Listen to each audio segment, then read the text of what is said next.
Entonces seguimos con lo del video anterior. Eh, Habíamos terminado con la cuenta que nos muestra que el algoritmo, digamos, o sea, la cota esta de suboptimalidad sobre m sobre t, digamos, para x estrella de t. Entonces, una cosa más, o sea, cómo es la cosa, cómo es el algoritmo en el caso en que tenemos restricciones lineales. Además, o sea, a por x igual a b, le agregamos esa restricción. Entonces podemos hacer el análisis que es similar, no lo vamos a hacer. Lo único que le voy a decir es que el x estrella de t en el central path queda caracterizado por las condiciones de kkt, digamos, que digamos van a ser 0 igual a, bueno, en realidad es kkt para restricciones de igualdad, digamos, porque es un problema sin restricciones de desigualdad, ¿sí? O sea que es, en realidad la condición es esta más estas, ¿sí? O sea, 0 igual al gradiente de la función, o sea, t por f0 más phi, el gradiente de eso, más la traspuesta por un nube estrella de t, ¿sí? Eso tiene que ser 0. Esto es como restricciones de igualdad, como habíamos visto antes, o sea, el gradiente más la traspuesta por nube estrella igual a 0, y a por x estrella de t es igual a b, ¿sí? Y además f sub i de x estrella de t menor, igual a, menor estricto que 0, ¿sí? Bueno, entonces, lo que, o sea, salvo, bueno, acá en realidad podría haber puesto el t dividiendo, ¿sí? Acá en lugar de meterlo acá, lo podría meter para acá adentro, ¿sí?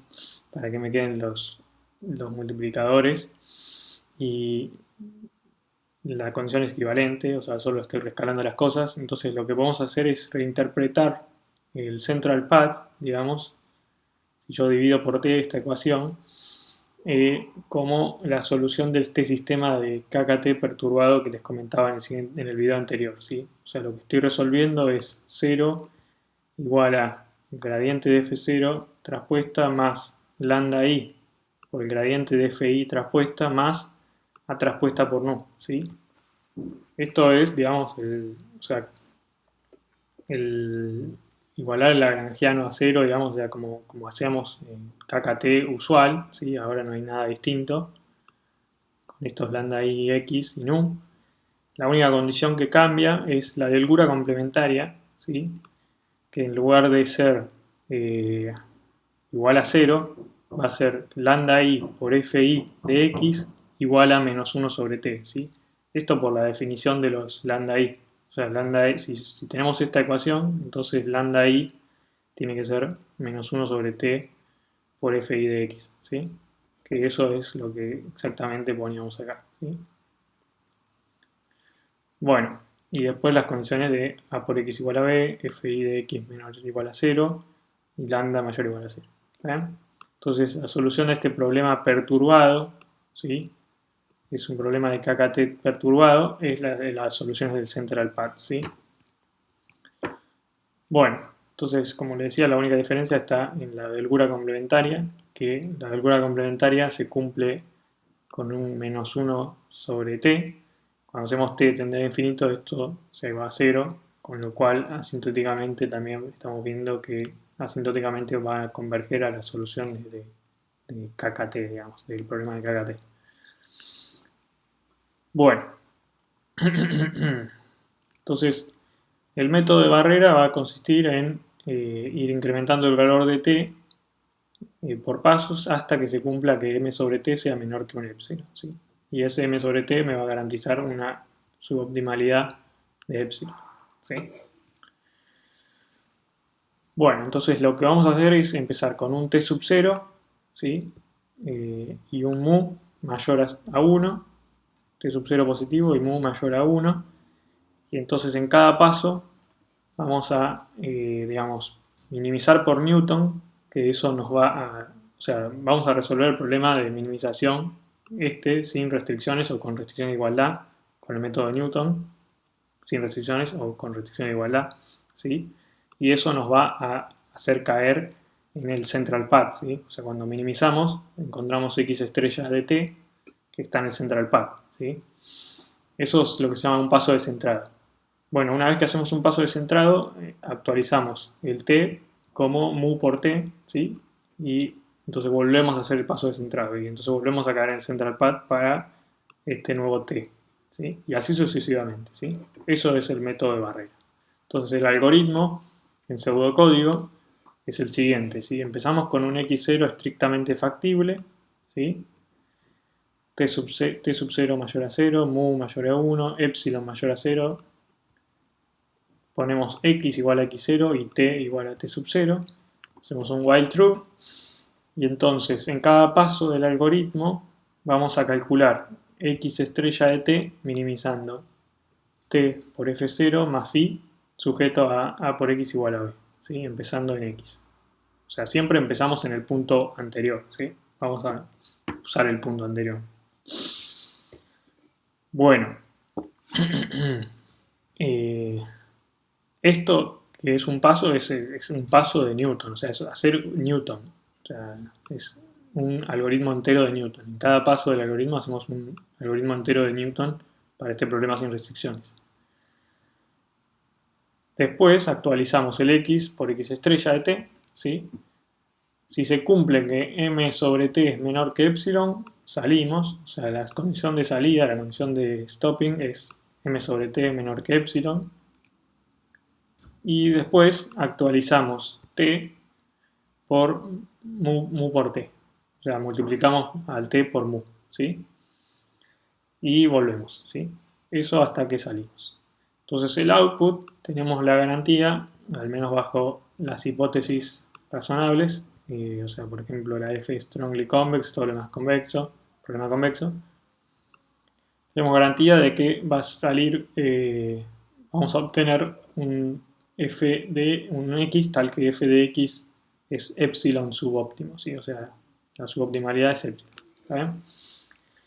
Bueno, ese es el algoritmo. Entonces, esto es un paso más en la jerarquía de los algoritmos que veníamos haciendo, ¿sí? Hasta ahora, digamos, hacíamos Newton, digamos, para problemas sin restricciones o con restricción de igualdad, ¿sí? Newton, a su vez, en cada paso, lo que hace es aproximar el problema, digamos, de forma cuadrática, o sea, resuelve un problema de minimización de una cuadrática, ¿sí? Que es un sistema lineal, ¿sí?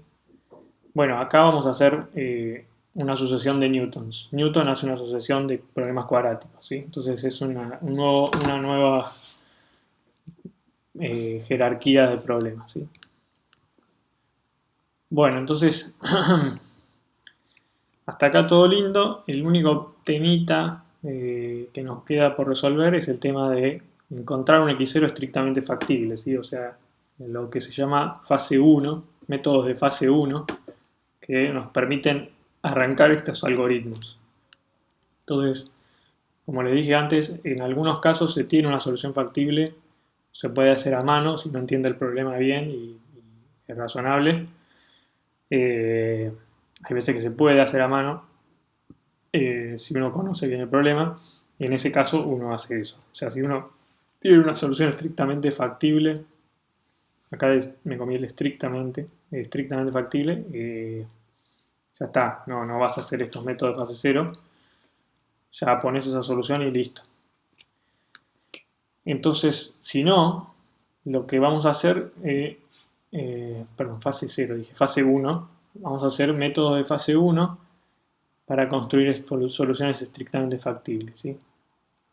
Solución, no sé por qué dije solución acá. Solución me refiero a que solución de todas las desigualdades, ¿sí? Como no sé, puntos, en realidad debería ser puntos estrictamente factibles, no solución. No sé por qué dije eso. Creo que me arrepiento, perdón. Bueno, entonces queremos encontrar un x0 tal que fi de x0 sea menor a 0 para todo i y a por x0 sea igual a b. Entonces lo que vamos a hacer es resolver el siguiente problema, ¿sí? O sea, vamos a plantear un nuevo problema de minimización con restricciones de desigualdad y igualdad, pero que sí tiene una solución factible siempre y que además la solución nos va a decir, nos va a devolver una solución estrictamente factible de nuestro problema, si es que la hay, digamos. Entonces lo que vamos a plantear es minimizar una constante s, ¿sí? Agregamos una variable s, o sea, minimizamos en x y en s, y las restricciones que vamos a poner van a ser sujeto a que fi de x es menor o igual que s, o sea que fi de x menos s menor o igual a 0, eso es de nuevo una restricción convexa, ¿sí? Porque estoy restando una cosa lineal, fin, y a por x igual a b, ¿sí? Entonces, este nuevo problema, digamos, eh, siempre tenemos una solución estrictamente factible, ¿sí? ¿Por qué, digamos? Porque podemos, o sea, lo que queremos es un punto tal que esta restricción se cumpla con un menor estricto, ¿sí? O sea, que fi menos s sea menor estricto que 0, ¿sí? Bueno, tomamos el s lo suficientemente grande, o sea, agarramos un x, ¿sí? Que esté en el dominio de las fi, le evaluamos fi de x, ¿sí? Y tomamos el máximo de todos esos valores y le sumamos epsilon, ¿sí? Y esto nos va a dejar, o sea, ese número lo llamamos S, y eso es más grande, entonces se cumplen todas las restricciones con desigualdad estricta, ¿sí? Esto es lo que dije acá, o sea, tomamos un S más grande que el máximo, ¿sí? Y entonces el par XS es un punto estrictamente factible, ¿sí? Bueno, eh, entonces consideremos el mínimo de este problema. O sea, hay tres casos posibles, ¿sí? O sea, como le dije, este problema, digamos, si en el caso bueno, si ese mínimo es negativo, o sea, si encontramos el mínimo negativo, entonces vamos a encontrar una solución factible, ¿sí? O sea, si esa estrella, que es el mínimo de este problema, es menor a cero, entonces el problema tiene una solución factible, ¿sí? O sea que ese es el caso bueno. En realidad uno no necesita encontrar el mínimo, ¿sí? Porque no le interesa. Lo que queremos es, de hecho, más que minimizar, con encontrar un punto que sea factible para el problema con S negativo, o sea, si tenemos XS con S negativo, entonces lo que tenemos es que fi de x es menor o igual que s, que es menor que 0, ¿sí? O sea que si encontramos un par xs con s negativo podemos terminar, ¿sí? Entonces el algoritmo en realidad cuando lo implementemos, estos métodos de fase 1, vamos a parar cuando tengamos un s negativo, ¿sí? Y chao, ¿sí? No seguimos. Bueno, si esa estrella es mayor a 0, el problema original resulta infactible, ¿sí? O sea, el mínimo, si el mínimo de este problema es una S estrella que es mayor a 0, entonces no hay forma de que se cumplan todas las restricciones de desigualdad eh, con un menor igual, con un menor estricto a 0, con un menor igual tampoco. O sea, el problema es infactible, ¿sí? Y de hecho también podemos terminar antes, digamos, porque, o sea, uno cuando hace el método de barrera va computando, digamos, el dual, ¿sí? Y si el dual se vuelve mayor a 0, entonces ya estamos, ¿no? O sea, cuando tenemos la cota dual siempre, que ya la calculamos, ¿sí? Le quedaba F0 menos M por D, digamos, cuando hacíamos el problema cuando hacíamos barrera. Entonces, si esto se vuelve mayor a 0, se acabó. O sea, ya sabemos que no va a converger algo negativo, entonces, chao, el problema es infactible. O sea, que podemos parar antes también. Si S es igual a 0, que igual es un caso medio extraño porque S igual a 0, o sea, no hay igualdad numérica, digamos, igual a 0, pero podría ser que dé muy, muy, muy, muy, muy cerquita de 0, algo así, o sea, con error numérico muy chico. Entonces, bueno, si el mínimo se alcanza en un X estrella, entonces hay puntos factibles, pero no estrictamente factibles, al menos no los encontramos, digamos. Es una zona gris, digamos, esto porque no está bien definido, digamos, numéricamente todo esto. pero digamos que estamos en problemas, no encontramos un punto estrictamente factible que todos se cumplan con menor estricto o tenemos como que están ahí cerquita del cero, ¿sí? Entonces no tenemos un punto estrictamente factible, ¿sí? Bueno, o sea, van a estar como oscilando entre más y menos epsilon alrededor del cero. Eso sería lo que pasaría. Bueno, una alternativa, en general este va a ser el método, digamos, por defecto que vamos a tener para fase cero, fase uno de nuevo, perdón. Una alternativa que es, en general, o sea, lo que va a darnos es un punto factible, pero en la práctica, cuando una restricción se puede violar, se la va a violar, o sea que va a dar puntos estrictamente factibles. Aunque no nos va a dar garantías, digamos, de ese tipo, lo que nos da es más información sobre las desigualdades que no estamos pudiendo violar, o sea, perdón, que se violan.